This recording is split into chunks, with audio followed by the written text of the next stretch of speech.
Oshi No Ko Season 2 has finally finished airing, and calling it insane would be an understatement, cause what the heck were those last 2 episodes? This season was a complete roller coaster of emotions from beginning to the end, and it is easily better than the first season. We got more interesting insight into the entertainment industry and what goes on behind the scenes, an incredible theatrical play, with action scenes more hype than most battle shonen anime, a deeper look into the characters filled with heartbreak, grief, regret, trauma, and a shit ton of survivor's guilt. Stunning sequences of animation that will leave you speechless long after you've finished the episodes, and it also directly addresses the biggest issue I had with the first season. I had read the manga until the Tokyo Blade arc, so I knew what to expect going into this season, and I was still completely blown away by Studio Doga Kobo's incredible adaptation of the source material. Massive shout out to the series director Daisuke Hiramaki and all the staff members who brought this incredible adaptation to life. I'll be going over and talking about the Tokyo Blade arc as a manga reader, then moving on to my thoughts as an anime only for the Miyazaki arc, which left me utterly shocked. So, without wasting any more time, let's get started. Tokyo Blade is easily one of the most unique arcs in Oshi No Ko and my personal favorite so far. And the reason for that is because it pretty much combines both of the major plot lines into a single arc.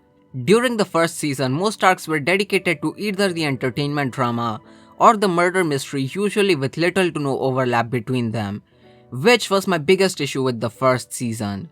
We'd get multiple episodes focusing on the entertainment industry, and the arc would usually end with Aqua finding some info about Tai, then we're back to setting up the next arc in order to find even more information. To be honest, I didn't mind it that much because I was genuinely intrigued by all the insight into the industry and Aka's commentary about it. Plus, all the characters had some incredible development and characterization. But the common consensus was people not being fans of the show switching between both plots. And the Tokyo Blade arc directly addresses this issue by diving deeper into Aqua's trauma, which was mostly reserved for the mystery plot, and making him deal with it through acting, which was reserved for the entertainment industry plot. This was a genius move by Akasaka, and it's just what the series needed in order to have its best arc. It was genuinely incredible to see Aqua's journey dealing with the effects of Ai's death. After what happened with her, Aqua pretty much became emotionless, and this is the arc where we finally dive deeper into his character and see him break multiple times and having panic attacks just from trying to act in a death scene. And all of this results in an extremely tragic moment at the stage where he gives up on ever enjoying acting and only using it as a fuel for his revenge. Aqua's breakdown on the stage felt so raw and visceral that it legit gave me chills. I also want to give the anime props for the amazing animation and voice acting during this scene that makes it way better than the manga. Then we have Akane being revived on the stage, and this moment was extremely cathartic to watch. Aqua bawling his eyes out while getting some conclusion to his feelings of guilt and regret of not being able to save Ai. This was a really beautiful moment, and they're evil as hell for that scene of Aqua's imagination where Ai comes back to life.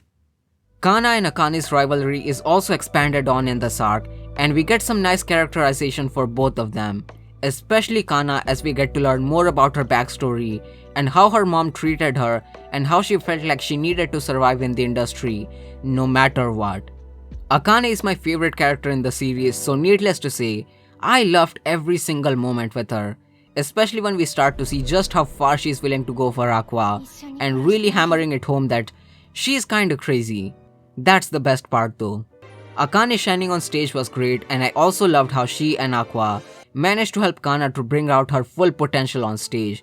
This is like battle shonen levels of writing for acting, but it just somehow works and I freaking love it. And the last person I want to talk about is Melt.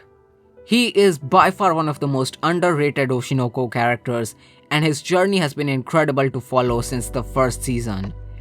He was only casted for his looks, which ended up ruining an adaptation that the author was really looking forward to, and then he realizes just how trash his acting was after getting to watch Kana and Aqua. So much so that he becomes frustrated with himself and works harder than anyone else in the play, and even though he couldn't do everything in a single month, he worked his ass off and made himself shine brighter than anyone else for a single moment. And ironically enough, this is also my favorite moment of the entire season. The animation on Melt popping off was genuinely breathtaking, with the different art styles that keep switching as we go through different parts of his life, from being a cocky high schooler to being frustrated and working hard to grasp the star. This is what I call cinema. Absolute cinema. And now we move on to the Miyazaki arc.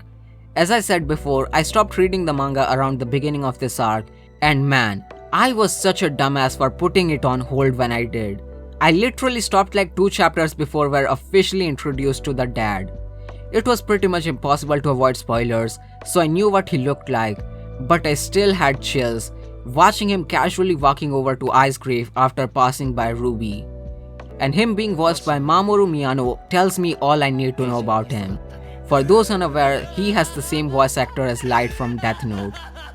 We also had the reveal of Himekawa being Aqua's brother, and I didn't believe for a second that their dad actually died, even while I was reading the manga. And even though I'm an Akane fan, Aqua's date with Kana was pretty damn cute and funny. And we also had him talking with Akane about their relationship, which was a moment I really loved. Especially Akane wondering if she truly has feelings for Aqua, and their conversation ends on an extremely awkward note when she realizes that Aqua's dad is still alive. I mean, the whole thing about him being dead kinda falls apart when you add something as simple as cheating into the equation, but I really liked the fact that Aqua subconsciously wanted him to be dead so he can be done with this revenge and finally get to live his life. And then we have the last 2 episodes, which were crazy to say the least. I mean, Ruby literally discovers Goro's dead body, the same doctor who was by her side till the very end, and part of the reason why she wanted to become an idol in the first place. Now they're finally reunited, but definitely not the place or condition Ruby wanted, that's for sure. I know I'm joking, but this shit was actually tragic as hell.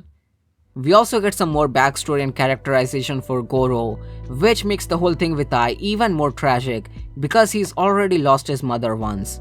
And the final episode had this somber tone throughout the whole episode as we deal with the aftermath of discovering a dead body on a music video shoot. We also get a proper conclusion to Aqua and Akane's relationship as he confesses everything to her, saying that his revenge is over and wanting to protect Akane. So, it seems like Kana fans are gonna be taking a massive L this season, but even though I'm happy for Akane, I feel like this relationship isn't gonna last.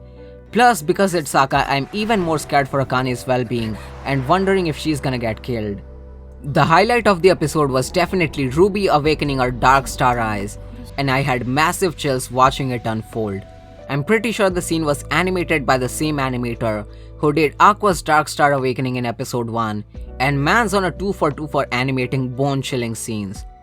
And finally, I wanna talk about the music video because what the hell.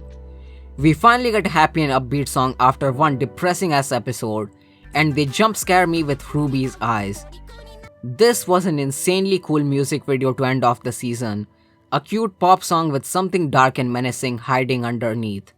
We also get some quick teasers for the next season, and I'm not even gonna attempt to decipher what these could mean, especially the end credit scene with Papa Hoshino, because who the hell is that girl? I genuinely thought that it was Akane for a second and my heart stopped beating. But yeah, that's pretty much how I felt about the second season of Oshi No Ko.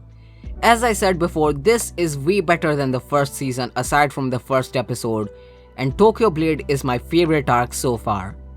Crazy would be an understatement for the last few episodes, and I'm really excited for season 3. Though I may start reading the manga again, especially because I heard that it's ending very soon. Leave a like if you enjoyed the video, subscribe to the channel for more anime content, and let me know how you guys felt about season 2. Peace.